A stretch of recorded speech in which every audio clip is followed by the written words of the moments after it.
साथियों नमस्कार। पॉलिटी गुरुजी YouTube channel के डिजिटल प्लेटफॉर्म में एक बार पुनः सभी का हार्दिक स्वागत।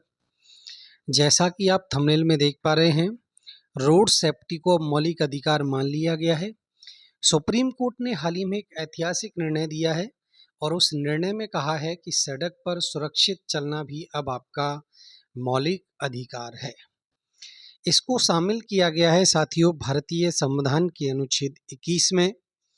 अनुच्छेद जो 21 है वो अब केवल जीवन जीने का अधिकार ही नहीं अपितु सुरक्षित जीवन जीने का अधिकार बना दिया गया है। अब अगर हम बात करें कि आखिर सुप्रीम कोर्ट को इस मामले में संज्ञान क्यों लेना पड़ा, हाल ही में कई सारी दुर्घटनाएं ऐसी घटित हुई जिनके कारण सुप्रीम कोर्ट को यह जो निर्णय है वो देना पड़ा। काफ़ी सारे जो डेटा हैं नेशनल हाईवेज को लेकर, एक्सीडेंट को लेकर, वो चिंताजनक हैं।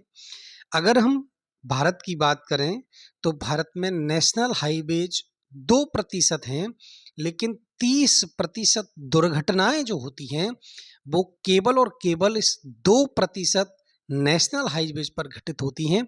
इसीलिए सुप्रीम कोर्ट ने इस निर्णय को दिया और 3 प्रमुख बातें जो आपको आज की क्लास से याद रखनी है, वो महत्वपूर्ण 3 बिंदु ये हैं कि सबसे पहले तो जो रोड सेफ्टी है, सड़क पर सुरक्षित यात्रा, रोड सेफ्टी अब मौलिक अधिकार बन गया है। रोड सेफ्टी के अधिकार को कौन से आर्टिकल में? तो रोड सेफ्टी के अधिकार को भारतीय संविधान के अनुच्छेद 21 के अंतर्गत शामिल किया गया है। और अनुच्छेद 21 की हम बात करें तो यह केवल जीवन जीने का ही नहीं अपितु सुरक्षित माहौल में जीने का जो हक है वो प्रदान करता है। और यह राज्य की जिम्मेदारी है कि आप नागरिकों को सुरक्षित माहौल में जीवन जीने का हक प्रदान करें।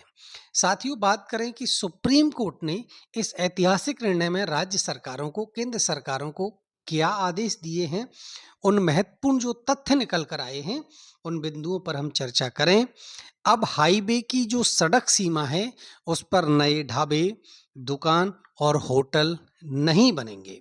दूसरा जो पॉइंट है कि कोई भी वाहन सड़क के किनारे नेशनल हाईवेज पर खड़ा नहीं होगा, केवल पार्किंग जोन में रुक सकेंगे। जिला मजिस्ट्रेट को 60 दिनों में जो भी नेशनल हाईवेज हैं उन पर जो अवैध निर्माण है उसको हटाने के आदेश प्रदान कर दिए हैं। हर जिले में एक district highway safety task force के गठन का आदेश भी जारी किया गया है। और एक जो महत्वपूर्ण बिंदु है वो ये है कि सभी राज्य और जो केंद्र शासित प्रदेश हैं उनको 60 दिवस के अंदर 6 महीने में सेफ्टी नियम बनाने के आदेश प्रदान किए हैं। ये कुछ बातें हैं जो आज की क्लास से इम्पोर्टेंट फैक्ट जो आपको एग्जाम के पॉइंट ऑफ व्यू से याद भी रखने हैं। साथियों, महत्वपूर्ण बिंदु ये है कि जो रोड सेफ्टी का जो अभी नियम है जो सुप्रीम कोर्ट ने दिया है उसको आर्टिकल 21 में शामिल करके मौलिक अधिकार बना दिया है। मिलता हूँ नेक्स्ट वीडियो में, तब तक आप इस क्लास को ज़्यादा से ज़्यादा साथियों के साथ शेयर करें। Thank you.